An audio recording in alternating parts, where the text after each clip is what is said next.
Good afternoon. Welcome everyone to the 7th edition of the PhD in Progress Weekly Seminar organized by the Global South Network, which is anchored by Dr. Newman Riyad, who is a lecturer at the Leicester Law School. Thank you, Newman, for putting all this together. It's very important in the course of the PhD work. My name is Azubike. I'm the head of department of the Jurisprudence and International Law at the Faculty of Law, University of Ilorin. My core major research focus areas is on economic social rights, with primary focus on the right to education. Nigerian lawyer, solicitor, and advocate of the Supreme Court. I did my master's in human rights and democratization in Africa at the University of Pretoria, where I also did my PhD. Currently, I'm at the University of Turin, where I'm teaching international criminal justice and transitional justice. We are also joined today by Dr. Conrad Nyamutata. Conrad is a senior lecturer and head of research at the Center for Law, Justice and Society at the Montfort University in Leicester. He's going to discuss the presentation today, and his research interest lies within the scope of children's rights, decolonization, civil liberties, and basically during pandemic. And we also have on the panel for today, Charlee Lewis, who is in the final year of the PhD at the University of Leicester. Lewis is looking at conceptualizing femicide through the colonial feminism lens, and also exploring the application of human rights laws prohibiting femicide in Jamaica. For today's topic, we have a very interesting topic before us, and I'm sure that we are going to enjoy this presentation by Emilia, Nkemateh, and Nkengmey. Emilia will be speaking on media and human rights, and she's investigating the role of the media in human rights advocacy in Sub-Saharan Africa, case study of East Africa. So Emilia, you would have the floor. You present for about 25 minutes, and then we are going to have some comments, some questions from our peer reviewer, from our discussants, and then we'll drive our conversation for a little while.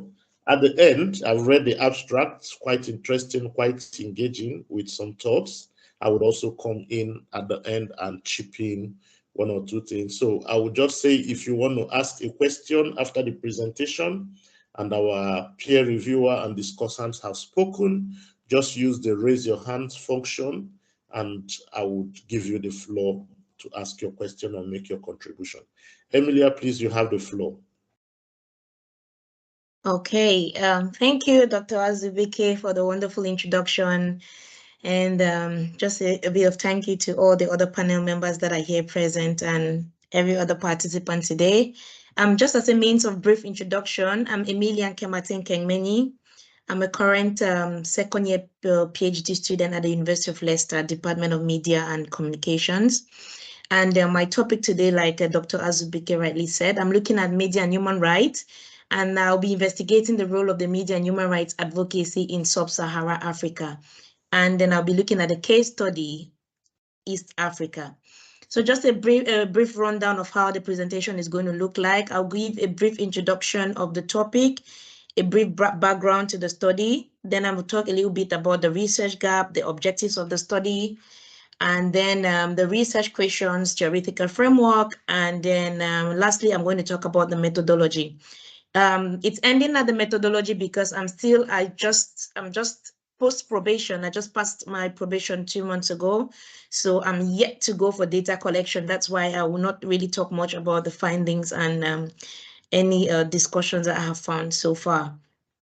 So just as a brief introduction, the project, my project, Media and Human Rights in Sub-Saharan Africa, investigating the role of media and human rights in Sub-Saharan Africa, The goal of this project is to establish how the media, which is considered like a watchdog in the African society, can contribute to humanitarianism, can contribute in the society in spurring societal change, especially in the area of human rights, through a critical analysis of the news gathering process.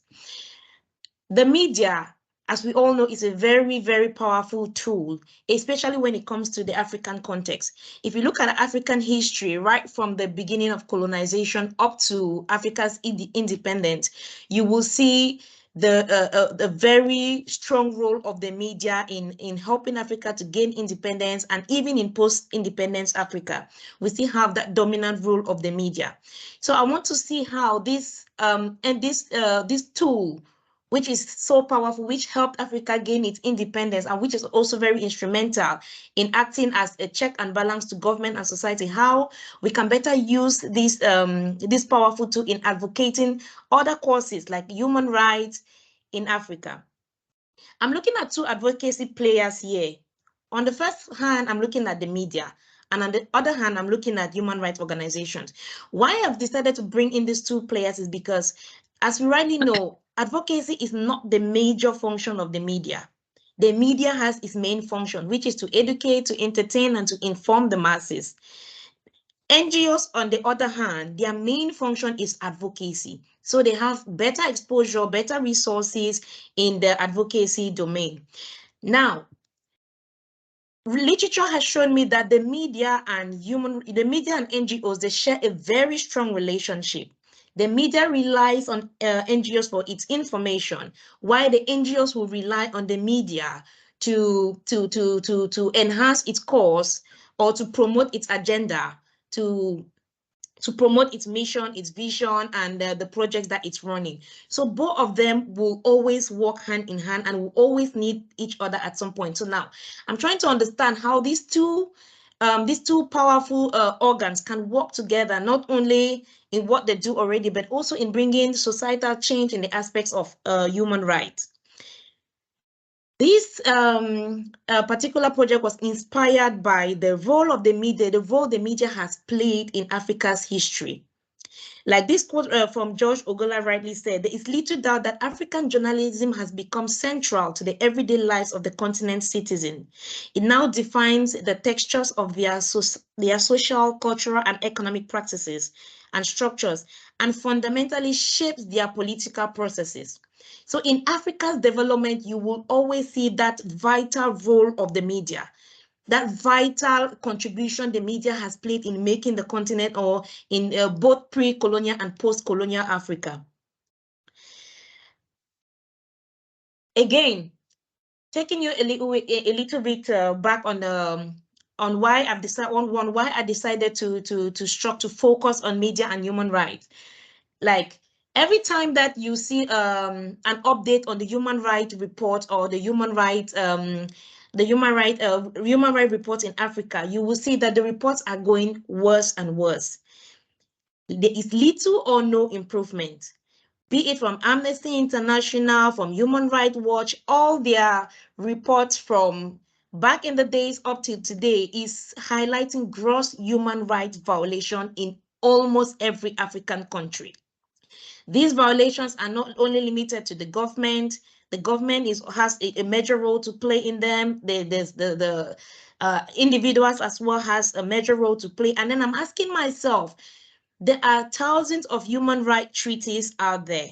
There are a lot of human rights. There are a lot of instruments that is calling for the promotion and protection of human rights. So why do we have this constant human rights violation, and why is it not improving? And how can we who are in the media domain, how can we come in? How can we step in to make this a little bit better? The worsening state of human rights, it has necessitated that all actors, be it the media, be it the government, be it NGOs, be it the UN, it has necessitated that we step in and see how we can contribute our quota in helping to reduce these violations and making the world and the society a better place. It's not only a personal call. This call has also been clamored for by even the UN.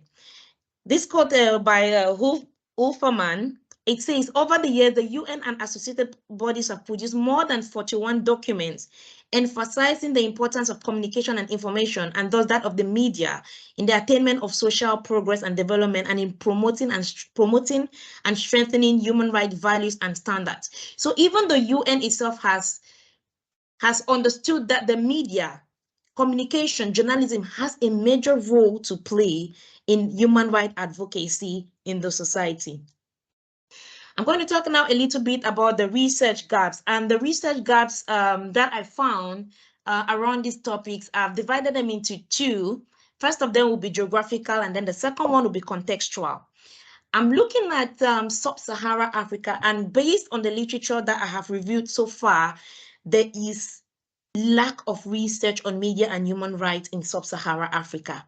I have struggled over the past 1 year to develop a literature, because you either will not find literature on this, or it is completely in two separate parts. Either they are looking at media separately, role of media separately, or they are looking at human rights separately. But there has really been no study that has looked at human media and human rights, both of them, in the literature. So that's why my research is coming to fill in this particular gap. And secondly, there is also knowledge paucity in addressing basic questions on media and human rights.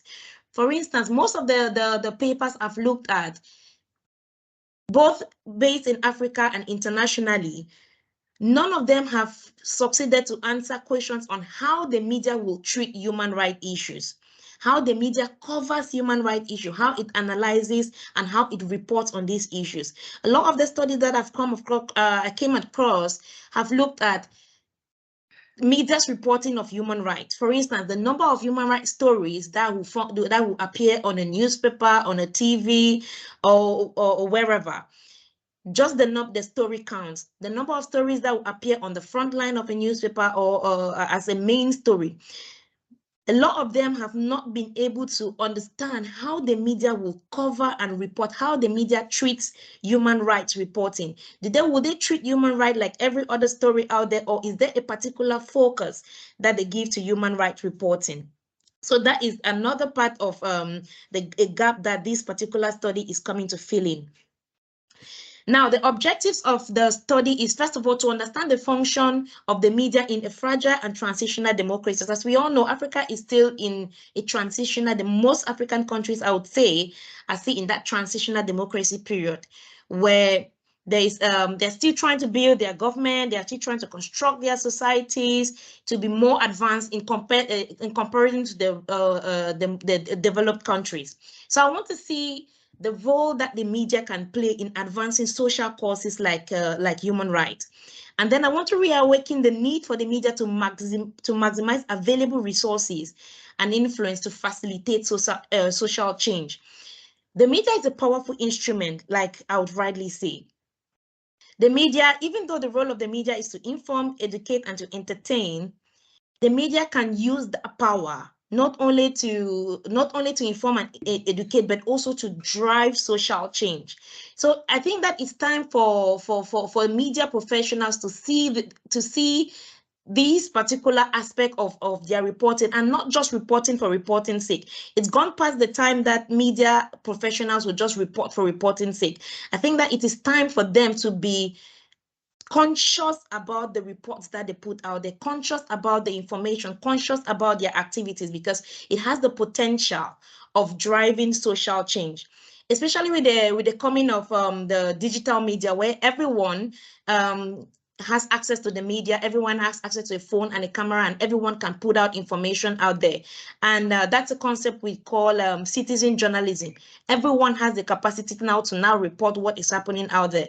But as journalists, as media practitioners, it's time for them to give in more, to change that dynamic and say, okay, we are the professionals. We are not just reporting for reporting's sake, but we are reporting because we think that there is we can use our reporting in bringing change in the society. And again, I want to establish a clear working link between media and other social actors like NGOs in promoting human rights. Like I said, Both of them are very powerful in their own light. The media has a very important role to play. NGOs has a very important role to play.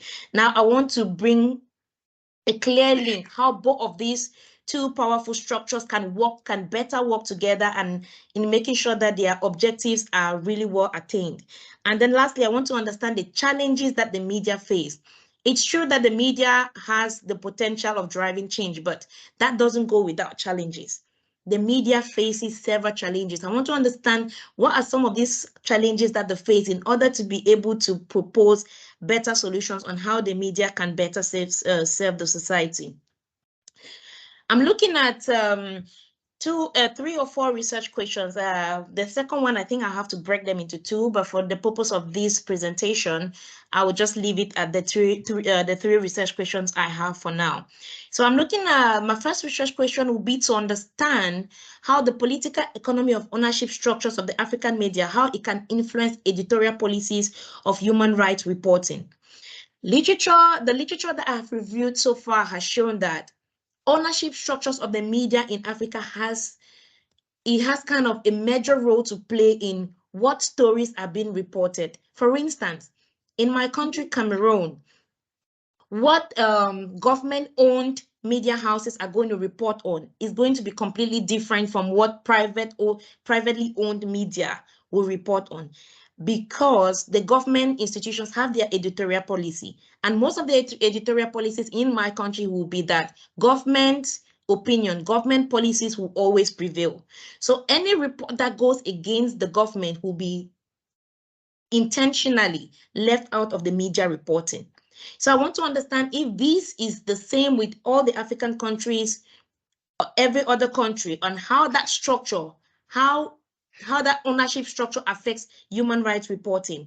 And again, I want to understand how reporters cover and report human rights issues, which is one of the major things that is lacking in the literature on media and human rights reporting, especially in Sub-Saharan Africa.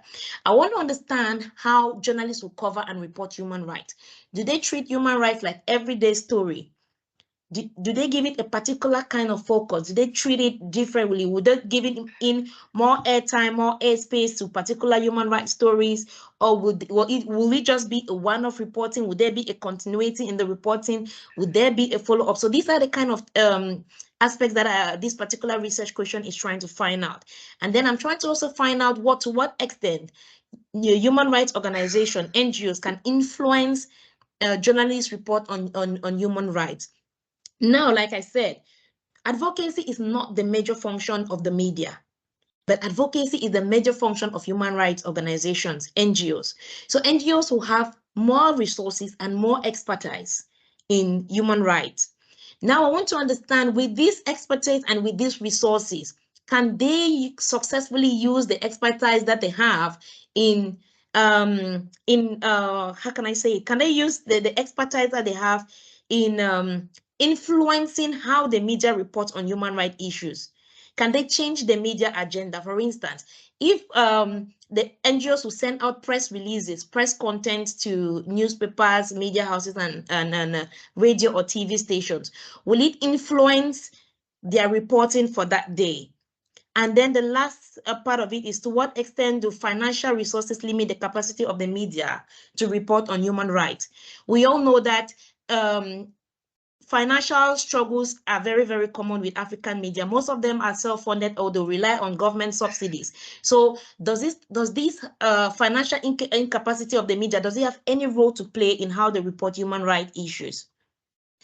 Theoretical framework, I'm looking at 2 main theoretical frameworks. The first of it is the news values.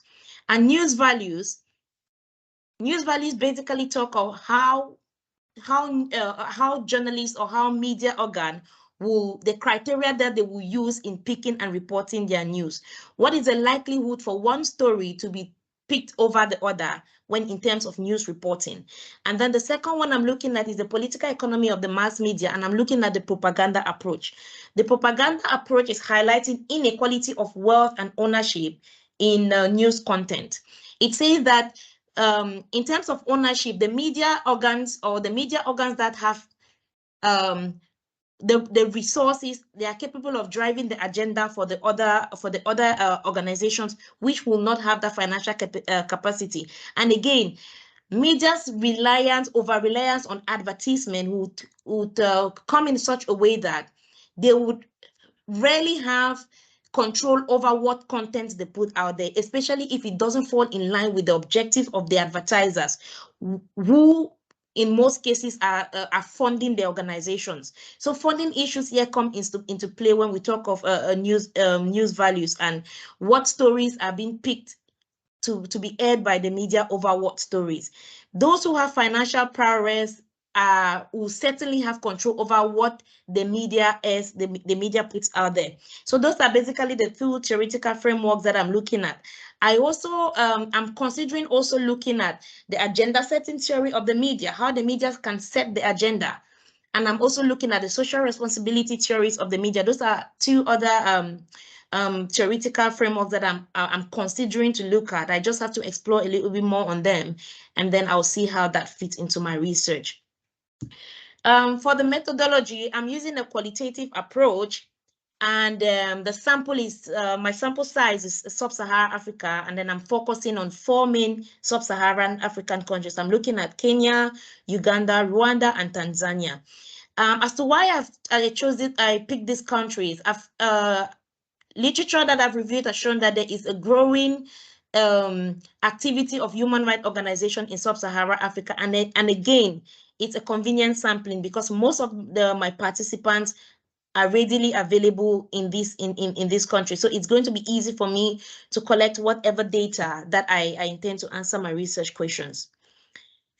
The research methods, I'm using 3 at the moment: focus groups, interviews, and participant observations. So for the focus groups, sorry, I can't see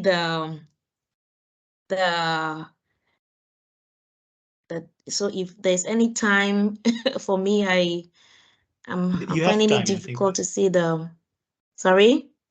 You have time, I think. Okay. I think 5 minutes, 6 minutes. You still have some time. All right, that's fine. That's fine.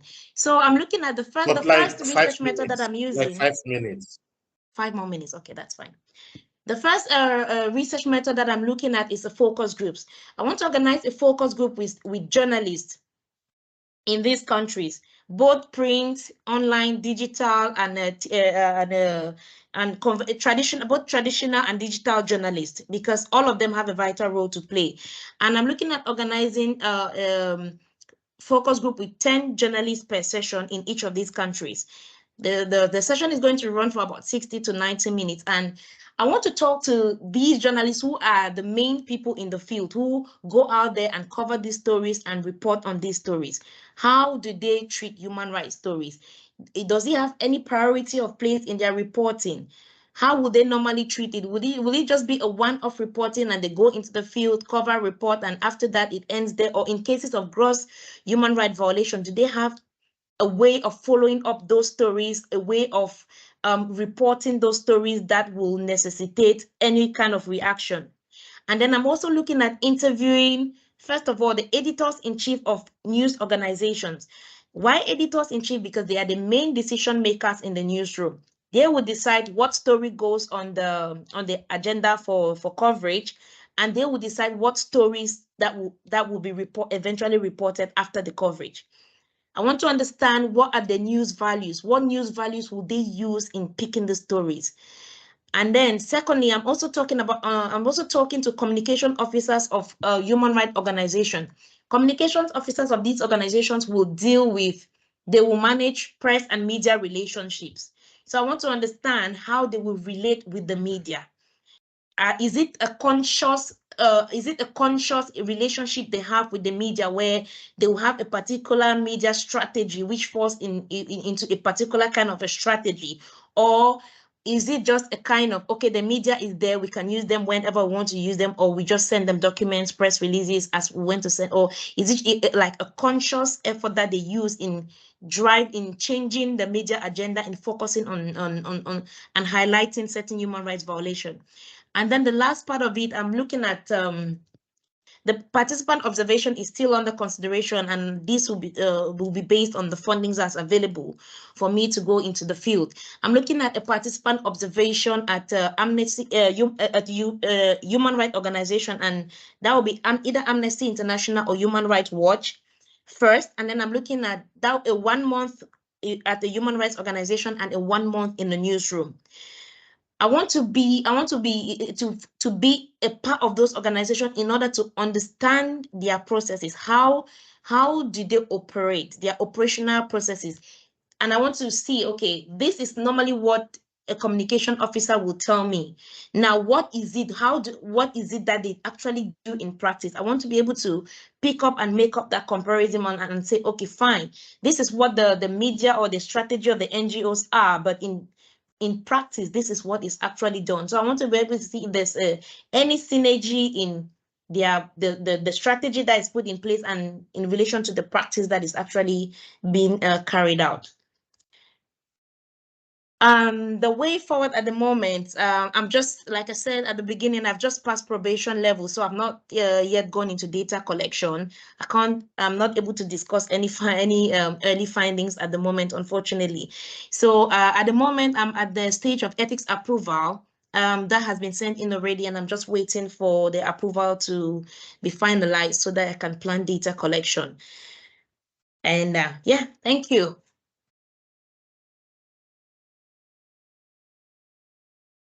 Thank you, NK, if I may. Interesting. Conrad, are you ready? I'm sure you have so much to chew on this wonderful presentation and very ambitious journey that NK wants to embark on. So you have the floor, Conrad. Thank you very much. And also thank you to Emilia, of course, for such an interesting research. You might know that in my previous life, I was actually a journalist in Zimbabwe. Oh. And also a former student in your department right there in Leicester. I did some mass communications. I think at the time it was called the Department of Mass Communications. So I'm somewhat familiar with the territory which you are researching, but not East Africa, of course.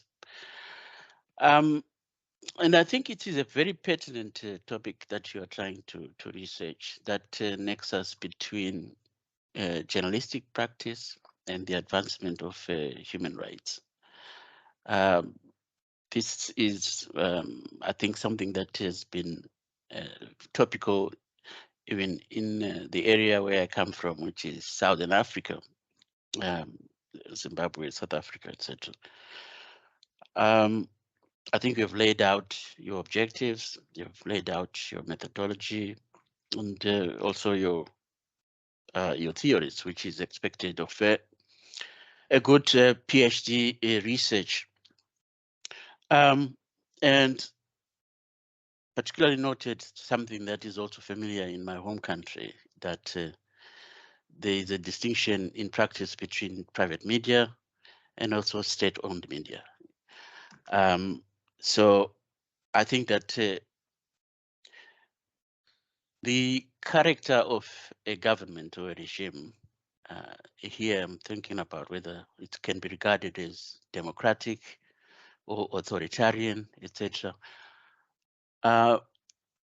could reflect how journalism can be practiced, either freely or not freely, and also how non-governmental organizations can operate in that. So a lot of that will depend, I think, on the character of the regime within which those two you mentioned operate.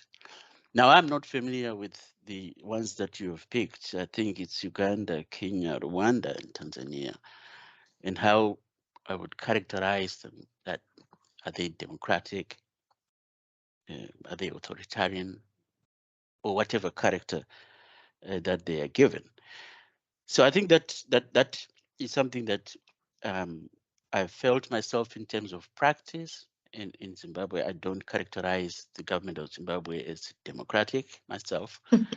And my own experiences were arrests, bombing. You can look at the story of the Daily News in Zimbabwe, for which I worked. So in such an environment, it then becomes very difficult to advance the human rights agenda. When you are spending half of your time in prison, having your printing press being bombed. So there are many factors that will probably impact on the sort of things.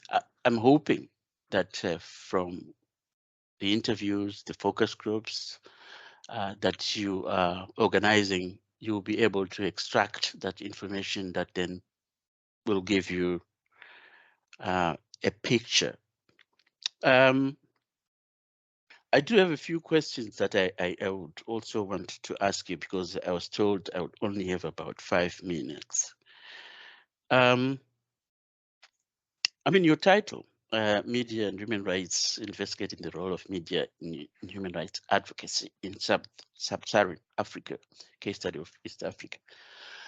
Now, I think twice you said that advocacy is not actually the main role of the media. But from your title, it appears to me that that is what it is saying, that you are investigating the role of the media in advocacy. But your presentation said twice that that is not their main role. Is there something that I have missed there? No, this you actually have not missed anything. In my presentation, I did say that advocacy is not the main function of the media. The media has a couple of functions, which is to inform, educate, and to entertain. But I did also say that in today's changing world, where there's the availability of the digital media and the growth in citizen journalism, where every person will have access to a mobile phone, a camera, and every person can pick out information and put it out there.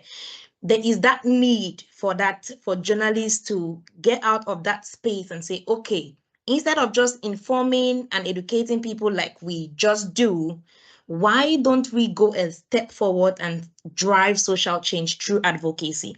That's why there's an aspect of advocacy that has come into play in the project. Oh, no, I don't dispute the importance of advocacy. I'm just looking at the title, attributing that advocacy to the media, when in your presentation you were saying it is not their main role. I mean, it's something to look at. I'm not your supervisor. I'm sure you've come to probation. They probably have discussed with you. I'm only pointing at things that maybe you may want to look at. I'm not prescribing anything at all. The other thing is also arising from your title is this inclusion of Sub-Saharan Africa. Now, Sub-Saharan Africa, from what I know, constitutes probably 40-something countries. And here you're looking at 1, 2, 3, 4, which are mainly East African countries. Again, my question is whether your title is actually reflective of the content of what. If I were to look at it, I wouldn't object to a title which says human rights in East Africa, for example. East Africa, okay. Looking at human rights in East Africa. By the way, I'm not saying change anything. All I'm trying to say is you maybe want to have some thinking around it. I wouldn't really object to a title which says East Africa, because by saying Sub-Saharan Africa, you are implying that the research you are going to conduct is generalizable around the whole of Sub-Saharan Africa, which may not be true, but which may not reflect. It may not be reflected in other countries. Like I said, these regimes that I spoke about may be different within Sub-Saharan Africa. and your findings in these countries may be so different from others. Okay, so I want to just, the other thing I wanted to pick you up on it, and I think this is something that I got from the Department of Mass Communication there at Leicester University. I used to also come and say the role of the media is to inform, entertain, and educate. I think this is something that we're beginning to challenge, really, to say this mantra that is perpetuated by the media itself, that we inform, educate, and entertain. These grand claims that the media makes are probably contestable. Inform, really. I mean, are they giving neutral information? If we say they inform, and you actually talk about propaganda somewhere, do we call that informing? Information. So what I'm saying is there scope to relook at this mantra? Because like I said, this is 20 years ago, by the way, when I was at your school, mass communication. And we were beginning already to question the validity of the mantra which says the media educates, informs, and entertains, as if this is altruistic, it's helpful. There's no agenda, there's purity in what the media does. And I think maybe there's need to be more critical. I mean, we know even from our existence here in the UK that there's so many agendas. Misinformation, by the way, even if there's a claim to inform, we know that some of these newspapers deliberately lie about migrants, for example, right? Shall we still give them that responsibility to inform? How is everyone entertained by the media, for example? Some people are disgusted by some of the things that they do. Some of them, you may know, the Sun, for example, used to parade women on so-called page 3, etc. And some people were absolutely disgusted. So I'm just giving you new ideas to just think around that. Quickly, Of again, course. before, I don't know whether I still have any time, or should I? Do I have time? Your time is actually up, Conrad. My time But is up. you can sum up in another 1 minute. Yeah. Okay, 1 more minute. I'll just talk about one thing. Okay, let me just say something before I forget. I don't know whether you are also including social media journalism and also investigative journalism, which is core to human rights. That investigative journalism, rather than these plain trotting, repeating statements, is not very helpful. Whereas investigative journalism, and whether the conditions exist for journalists to actually conduct investigative journalism. Lastly, you use the word humanitarianism. What do you mean by that? What is your understanding of that when you say humanitarianism? Using the word humanitarianism, it's like my understanding was bringing societal change, like facilitating change in society that goes to the benefit of the community and the benefit of the people that are in the community. Okay. It means promoting human welfare, but it's probably not too removed from what you're trying to say. But that needs to be clear in relation to human rights. Exactly what you mean by that. Anyway, I will stop there. Thank you. Thank you, Conrad. Yeah, so can I ask Louis to have the floor?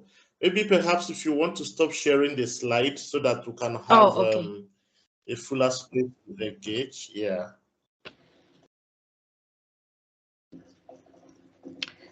Thank you, Azu, and thank you for such a good presentation, Emilia. I really thoroughly enjoyed it. I've got a few questions. Now, I haven't got any experience like Conrad in media. I've just got experience in human rights. So I'm going to come from that angle. Okay. I'm just wondering, in terms of the human rights, what area are you looking at, or is it going to be quite a broad spectrum? Because there's areas of human rights. So yeah, at the moment, I'm looking at the broad spectrum of human rights, even though I am aware that there are like kind of specific areas that I could be focused on, and I think that will be one of the recommendations that I will be making at the end of my project, and saying instead of looking at the broader spectrum of human rights, I think there's also a possibility of limiting it down to specific areas of human rights. But at the moment, I'm looking at the broader spectrum of human rights. yeah, and agreeing with Conrad again, with the media, we know that it can be quite biased. You've also indicated that as well, in terms of they will kind of adopt what the NGOs are saying, the NGOs position. So will you be approaching it with a critical lens, or what type of lens will you be kind of approaching it with, so to speak?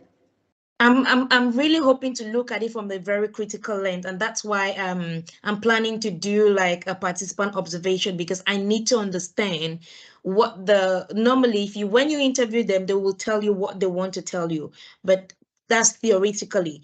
I want to do the observation in order to be able to understand it from a practical point of view. It's what they're saying, what they're actually doing, and that will bring in the critical aspect of it, because it doesn't just go to say, oh, okay, this is what I was told by the journalists, or this is what I was told by the communication officers. Now I will be able to say that, okay, this is what I was told, but this is what they are actually practicing, or this is what they are actually doing. So that will help me to bring out that aspect of criticality in how I analyze the research. Yeah. Now, going back again, you mentioned social change. What type of social change is it that you're hoping for or going to be looking at? Because again, social change can be quite a broad spectrum. Are you looking at positive social change, negative? Do you know what I mean? What type of social change will you be focusing on, so to speak? Definitely, I'm looking at a positive social change where the world or the society is free and fair for everyone to live in, like reduction in the number of human rights violation. If we can look forward at reducing the number of human rights violation cases and making the reports that we see out there a little bit better, I think it's going to be helpful. So I'm looking at in the light of a positive social change. You've also mentioned colonialism. Now, again, I feel like you're tackling loads of different areas, which is interesting. But you mentioned colonialism. Will you be including colonialism in your subject? No, that was just, I made just a reference to colonialism. It's a post-colonial study. Yeah. Yes, so it's a post-colonial study. So you won't be focusing on it per se? No, I won't be focusing on anything colonialism. I'm just, it's strictly post-colonial. That's fine. And seems like you're using, I don't know, like a mixed method approach. How will you be kind of looking at the data or the data analysis aspect? I know you haven't reached there yet, but I'm just quite curious how it is that you're going to be looking at it. Will you be triangulating the data, things of that nature? How would you be looking at it? At the moment, that's one of the challenges that I'm trying to face. I'm facing at the moment, which I'm trying to resolve. But for the focus groups and interviews, I'm looking at thematic analysis basically. So I want to look at them thematically first. Then I will see how I can do like cross analysis of the data to see how I can link data that I've collected from the various methods and see if there can be a conclusion that can be drawn from it. And with the thematic analysis, will you be like reflecting on your position? Yes, it's reflective. Yes, it's reflective. Okay, good. Just one more question, because I'm quite confused in this arena, shall I say. What type of media will you be looking at? Because again, it seems like that's quite broad. Because are you just going to be focusing on one area of media or several? At the moment, I'm looking at a combination of both traditional and digital media. So I'm looking at the TV, newspaper, and even if there's a possibility of incorporating digital journalism, like the Dr. Conrad rightly said, that's also they're also vital in reporting and advocacy in the advocacy domain. So I'm also considering like both the traditional and the digital media journalism. Okay, I'm just quite curious how you're gonna fit all of that into. Is it like 80,000 words? You know, with the looking at all these different areas. So are you gonna just be trying to focus on single areas as you move on, sort of thing? Because I know 80,000 words sound like a lot, but it's not. Yeah, but when you get into writing itself, it's going to it's going to be. I know. At the moment, based on the literature, that I don't even have a lot of literature, because, like I said, there is really lack of literature in this area. So I'm really hoping to count on that in order to be able to fit in the other aspects of data analysis, to cover up for the words that I'll have. But it's something that it's progressive. So it's something that I have at the back of my mind, and I'll factor that in as I progress with the research. Yeah, that's it. But honestly, it sounds like an interesting project, and I wish you all the best. Thank you. Okay. Thank you, Louis, for that, and also Conrad. I'll get to you, Sabine and Chidima, for your comments. But Emilia, so just pardon me here, and I think increasingly it's important for early PhDs to run away from that categorical statement to say that there is a dearth of literature. Okay. Yeah, I think it's very key, because when you say that there is a dearth of literature, I shake my head, because absolutely that is not the correct position. I know of Adebayo Okewo, who is the African coordinator of Witness.org, who wrote his PhD on citizen journalism and protection of human rights. I know of a published book by Franz Viljoen, edited by Franz Viljoen, Michael Nyako, and Okewo, also on arts and human rights and the role of media. Okay. And I know of a number of works. So it's always fine to find a way to say, find your space, find your gap. Because when you say that there is a dearth of literature, it becomes, it gets somebody worried as to what extent you have really tried to do your readings, right? So I think it's something that for other PhDs that are also on the platform. Now, I share completely my thoughts with Conrad when he talked about your title, Sub-Saharan Africa, and then we are just focused on the Great Lakes region. Why the Great Lakes region, right? So you could say Africa, and you will understand why I said that. What human rights, again, like Conrad said, are you investigating? Are you talking about the civil and political rights? Are you talking about the economic rights? We've had election violences. We have self-determination violences where abductions and forced disappearances happen. Cameroon is one.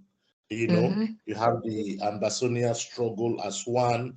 You have the IPOB struggle in Nigeria as one. And so what human rights are you looking at? You need to clearly conceptualize this. And then I wonder if you have also looked at the African Charter on Human and People's Rights, because since you are looking at Africa, that is a core instrument that you must engage with. And in engaging with the African Charter, I'll point you directly to Article 56 that says that no communication can be brought before the Commission based solely on media reports. So how do you want to deal with that provision of the Charter? How do you want to unpack that? Because you're talking about the role of the media in pursuing human rights, and then we have an instrument that says that media reports cannot be a basis of bringing a communication to the Commission or even to the African Court of Justice. Have you looked at issues of privacy and data protection? Because to how, the media gets involved then in trying to promote human rights, at what point do they also begin to violate human rights?